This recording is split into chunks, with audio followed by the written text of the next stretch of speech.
بسم اللہ الرحمن الرحیم۔ زکوٰۃ کے موضوع پر آج دوسرا درس ہے۔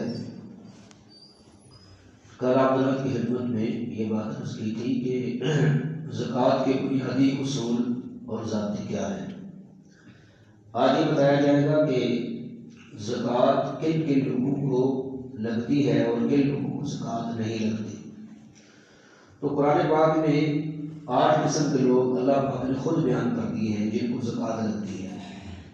سب سے پہلے فرمایا انما الصدقات للفقراء والمساکین، فقراء اور مساکین کو زکوٰۃ لگتی ہے۔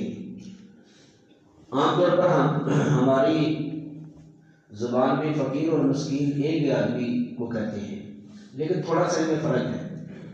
فقیر اس آدمی کو کہتے ہیں کہ جس کے پاس کھانے پینے کے لیے تو ہو لیکن جمع پونجی بالکل کوئی نہ ہو، ٹھیک ہے، جمع پونجی بالکل کوئی نہ ہو، ہاں کھانے پینے کے لیے ہو اس کے پاس، اسے فقیر کہتے ہیں۔ اور مسکین اسے کہتے ہیں کہ جس کے پاس کوئی تھوڑا بہت ہو تو صحیح لیکن نصاب کے برابر نہ ہو، مطلب 52.5 تولے چاندی کی مالیت کے برابر اس کے پاس اپنی ضرورت کے علاوہ مال جمع نہ ہو، اس سے کم ہو تو پہلے کو فقیر کہتے ہیں اور دوسرے کو مسکین کہتے ہیں۔ ان دونوں کو اللہ پاک نے پہلے بیان کیا کہ ان کو زکوٰۃ دی جا سکتی ہے۔ تو جو لوگ ہمارے سامنے آتے ہیں مانگنے والے، جن کو ہم پیشہ ور لوگ کہتے ہیں، تو اگر جو ظاہری حالت ان کی نظر یہ آتی ہے کہ ان کے پاس کچھ نہیں ہے، لیکن ان لوگوں کے پاس بڑے بڑے سرمایہ اور بڑا بڑا مال جمع ہوتا ہے، تو پیشہ ور لوگوں کو دینا منع ہے۔ ایسے لوگوں کو تلاش کیا جائے جو فقیر اور مسکین ہو، کھاتا پیتا جو ہے لیکن بالکل جمع پونجی کچھ بھی نہیں ہے، یا جمع پونجی ہے تو صحیح لیکن نصاب کے برابر نہیں ہے، تو ایسے آدمی کو مسکین کہتے ہیں، پہلے کو فقیر کہتے ہیں۔ تو اللہ تعالیٰ نے پہلے ان کا ذکر کیا انما الصدقات للفقراء والمساکین۔ تیسرے نمبر پر فرمایا والعاملین علیہا، جو اسلامی حکومت کی طرف سے زکوٰۃ وصول کرنے پر لوگ مقرر ہوتے ہیں، ان کو زکوٰۃ کے پیسے سے تنخواہ اور وظیفہ دیا جا سکتا ہے۔ کیونکہ پہلے جب اسلامی حکومتیں تھیں، اسلامی قانون تھے، خلافت کا نظام تھا، تو باقاعدہ سے لوگوں کی ڈیوٹیاں ہوتی تھیں جو جاتے تھے شہروں میں، دیہاتوں میں، اور لوگوں سے زکوٰۃ لے کر آتے تھے۔ جانوروں کی زکوٰۃ ہے، باقی سونے کی، چاندی کی، مال کی، پیسے کی، اور پھر وہ آ کر بادشاہ کو جمع کراتے تو وہ آگے بیت المال میں جمع کر دیتے۔ تو اس زکوٰۃ کے مال میں سے ان لوگوں کو وظیفہ دیا جا سکتا ہے کیونکہ ان کی ڈیوٹی ہے لوگوں سے زکوٰۃ وصول کرنا، ٹھیک ہے۔ یہ بھی اللہ تعالیٰ نے خود ہی بیان کر دیا۔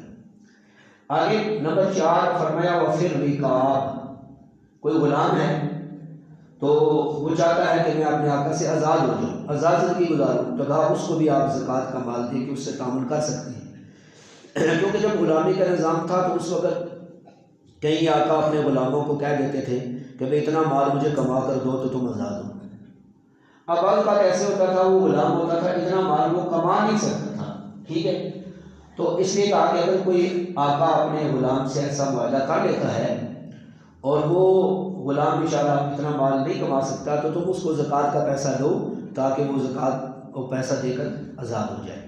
وفی الرقاب، اور آج کل کے زمانے کے اعتبار سے جو ہمارے مسلمان بھائی جیلوں میں قید ہو جاتے ہیں، خواہ کافروں کی ہوں یا اپنے مسلمانوں کی ہوں، جیل میں ان میں بے گناہ بعض اوقات آدمی کے اوپر کیس ہو جاتا ہے، بندہ قید ہو جاتا ہے اور اس میں اتنی ہمت نہیں ہوتی کہ وہ پیسہ خرچ کر کے اپنے آپ کو آزاد کروا سکے، تو ان کو بھی زکوٰۃ کا پیسہ دیا جا سکتا ہے تاکہ وہ بری ہو جائے۔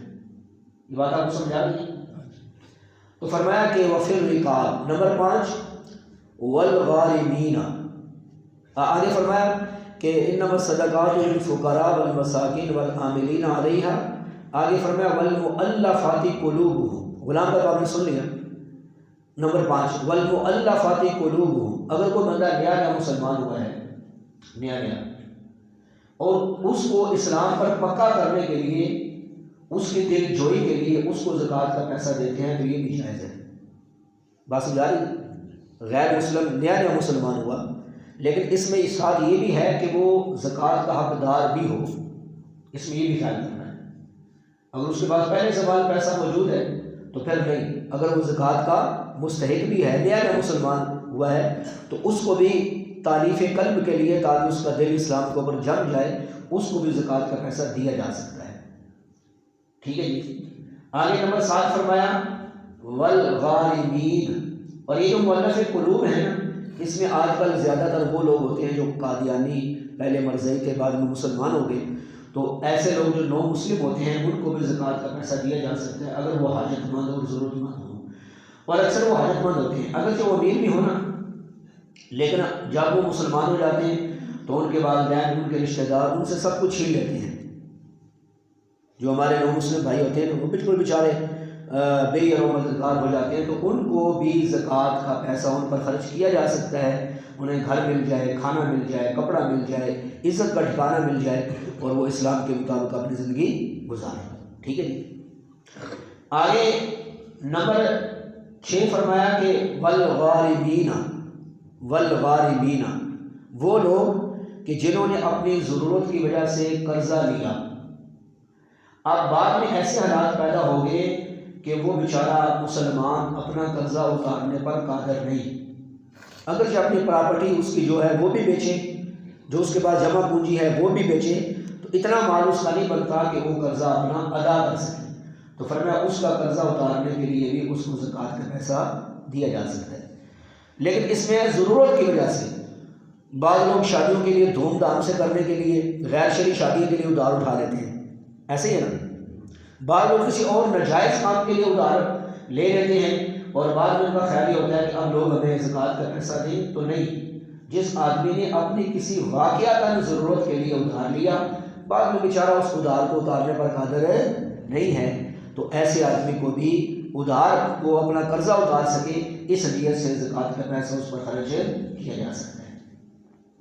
آگے فرمایا نمبر 7 وفی سبیل اللہ، جو آدمی اللہ کی راہ میں ہے، یہ آپ جب تھوڑا بیدار ہوں گے نا پھر آپ کو یہ مسائل سمجھ آئیں گے، اللہ کی راہ میں ہے اس کو پر بھی زکوٰۃ کا پیسہ لگانا جائز ہے۔ اللہ کی راہ سے مراد اس سے صحیح اس کا مصداق تو مجاہدین ہے، جو اللہ کے راستے میں لڑتے ہیں، جی جہاد کرتے ہیں کافروں سے، تو اللہ تعالیٰ فرماتے ہیں ان کے لیے بھی زکوٰۃ کا پیسہ ہے، ان کو بھی دیا جائے، تو صحیح اس کا مصداق وہی ہے۔ پھر اس ضمن میں جو بھی آدمی دین کے کام میں لگا ہوا ہے، کسی دین کے کام میں لگا ہوا ہے اور اس کی کوئی مصروفیت نہیں ہے، تو اس کو بھی زکوٰۃ کا پیسہ دیا جا سکتا ہے، وہ بھی اللہ کی راہ میں ہے، اصل تو مجاہدین ہیں، لیکن ان کے ضمن میں جو دین کے کاموں میں لگے ہوئے لوگ ہیں، مثال کے طور پر جو بچوں کو حفظ کراتے ہیں، ناظرہ پڑھاتے ہیں، یا مسجدوں کے امام ہیں، یا دینی کتابیں لکھتے ہیں، یا کسی اور شعبے میں دین کی خدمت کر رہے ہیں، ان کی اور کوئی مصروفیت نہیں ہے اور کوئی ذریعہ نہیں ہے، تو ان کو بھی زکوٰۃ کا پیسہ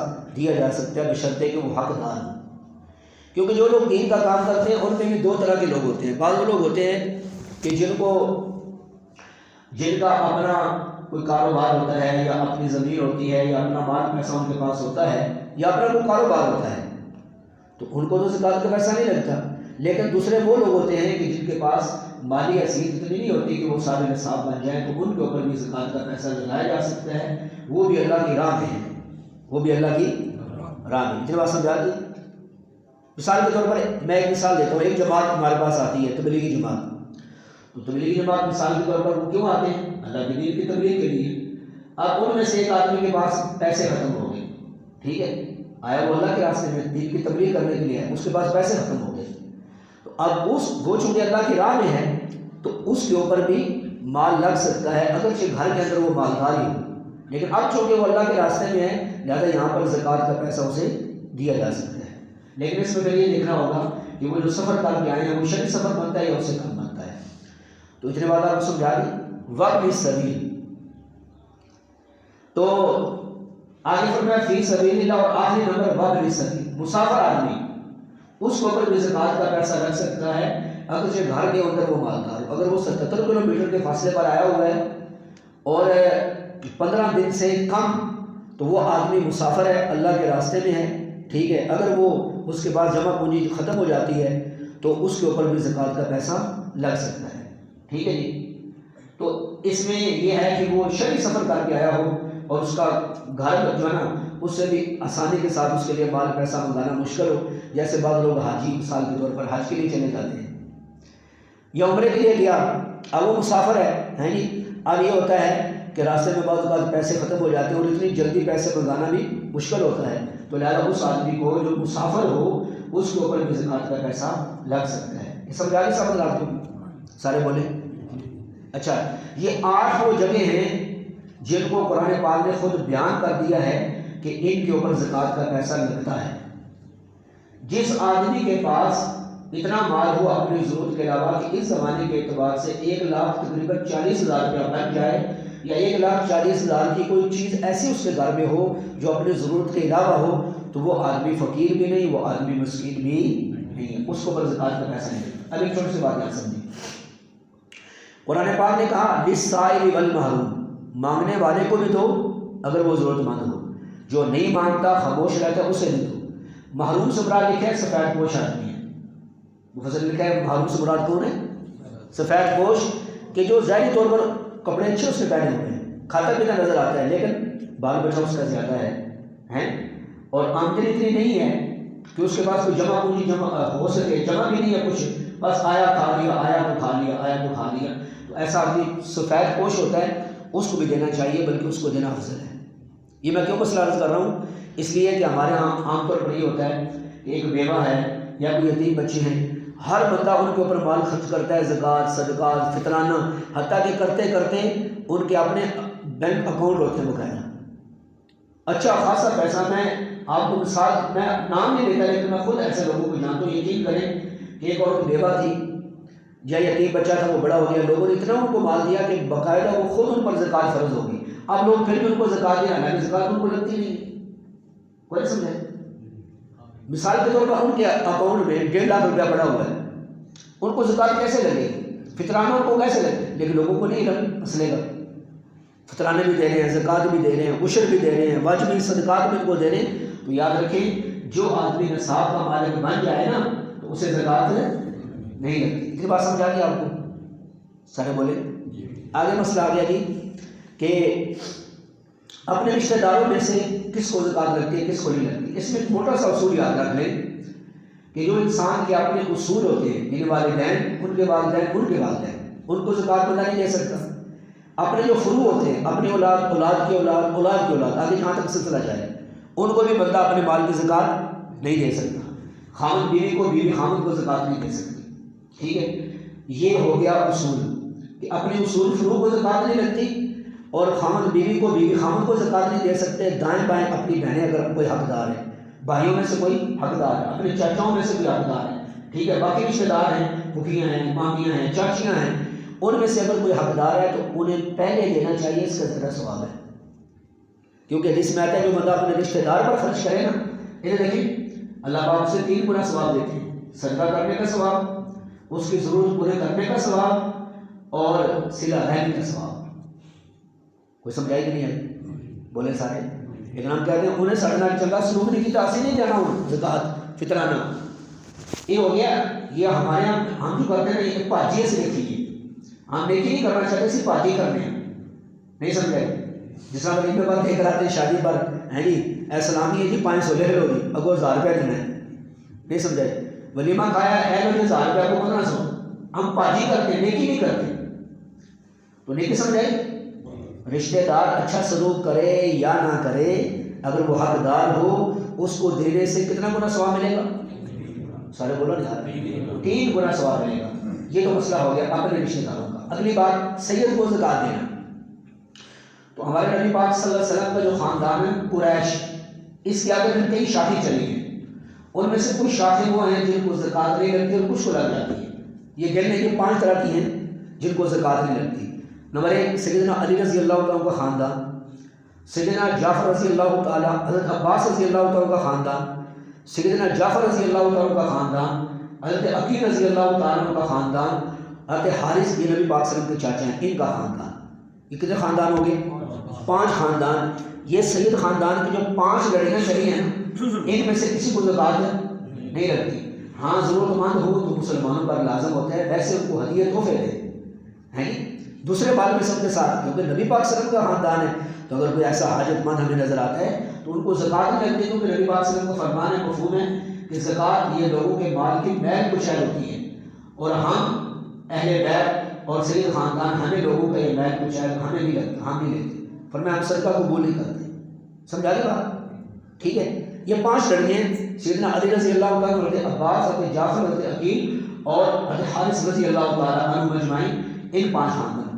باقی رہ گیا آوان قوم کا مسئلہ. یہ بھی سمجھ لیں، آوان قوم، جو لوگ آوان قوم اپنے آپ کو کہتے ہیں، تو وہ کہتے ہیں یہ اصل میں سیدنا علی رضی اللہ تعالیٰ عنہ کی جو بیٹے تھے نا، 2 اون محمد عبداللہ، 3 بیٹے تھے، اون محمد عبداللہ.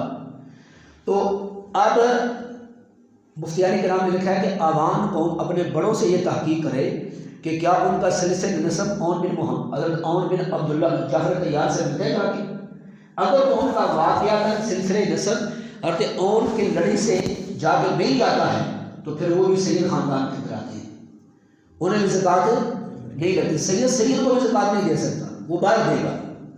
سمجھا رہی ہے؟ تو اگر آوان قوم کا سلسلہ حضرت اون بن حضرت جعفر طیار سے جا کر ملتا ہے تو پھر آوان قوم زکوٰۃ نہیں دے سکتی، نہ آوان قوم کے افراد ایک دوسرے کو دے سکتے ہیں. اور اگر کسی اور وجہ سے ان کا نام آوان ہے، آوان اون کی جمع ہے، اس کا مطلب ہوتا ہے مددگار، تو پھر زیادہ انہیں زکوٰۃ لگ جائے گی. سمجھا تھا مسئلہ آوان قوم کا؟ جی بولتے نہیں آ رہا. آوان قوم کے بارے میں باقاعدہ یہ لکھا ہوا ہے کہ وہ اپنا سلسلہ نسب اگر اون بن حضرت جعفر طیار سے ان کا سلسلہ ملتا ہے تو انہیں زکوٰۃ نہیں لگتی. اور اگر کسی اور وجہ سے یہ نام رکھا گیا، وہ سید خاندان میں سے نہیں ہے، تو اگر وہ حقدار ہوں تو پھر انہیں زکوٰۃ لگ جائے گی. تو یہ ہو گیا جی آخری مسئلہ آج کے درس کا. آخری مسئلہ یہ ہے کہ زکوٰۃ کا پیسہ مسجد کی تعمیر پہ، مدرسے کی تعمیر پہ، یتیم خانے کی تعمیر پہ، سڑک کی تعمیر پہ، کسی اور رفائی ادارے کی تعمیر پہ نہیں لگتا. یہ فقیر اور مسکین کو لگتا ہے. کس کو لگتا ہے؟ فقیر. مثال کے طور پر ایک مدرسہ یہاں کے باہر کے بچے پڑھتے ہیں جن کا کھانا معاف ہوتا ہے، ان کو زکوٰۃ دینی جائے. اگر وہ اپنی خوشی سے محتمم صاحب کو دے دیتے ہیں تو پھر محتمم صاحب ان کو جہاں بھی لگا سکتے ہیں، کیونکہ اب یتیم بچے اس کے مالک بن گئے. پھر انہوں نے محتمم کو یا ادارے کے جو سربراہ اس کو دے دیا، تو اب وہ زکوٰۃ کے ذمے سے نکل گیا پیسہ، وہ ان کے لیے گویا صدقہ ہو گیا. کیا ہو گیا؟ سمجھائیے. ایسے کوئی فقیر آدمی ہے مثال کے طور پر، اس کو کوئی اپنے زکوٰۃ کا پیسہ دیتا ہے، وہ قبضہ کر لیتے ہیں، پھر وہ ہدیہ تو تحفہ کسی کو بھی دے سکتا ہے، امیر کو بھی دے سکتا ہے، جس کو بھی دے سکتا ہے. کیونکہ اب جب اس کی ہاتھ سے آگے نکلے گا نا، اب وہ زکوٰۃ کا نہیں رہے گا، اب وہ صدقہ ہو جائے گا. جیسے نبی پاک صلی اللہ علیہ وسلم تشریف لائے نا، اپنی ایک ان گھر میں خادمہ تھی بریرہ رضی اللہ تعالیٰ، ان کو لوگ صدقہ خیرات دیتے تھے، غریب تھی، تو وہ گوشت پکا رہی تھی. تو نبی پاک صلی اللہ علیہ وسلم میں ہمیں بھی ذرا دو اس میں سے. کہنے کہ یا رسول اللہ یہ تو صدقے کا ہے. حضور نے فرمایا تمہارے لیے صدقہ، ہمارے لیے ہدیہ ہے. مطلب جب تم ہمیں دو گے وہ ہمارے لیے نہیں ہوگا، صدقہ نہیں ہوگا، زکوٰۃ نہیں ہوگی. امید ہے چلا آپ کو مسئلہ سمجھا گیا ہوگا. یہ موٹے موٹے وہ مسائل تھے جو عام طور پر لوگوں کو سمجھنے ضروری ہیں. اللہ کریم سے دعا ہے اللہ تعالی ہمیں سمجھنے کی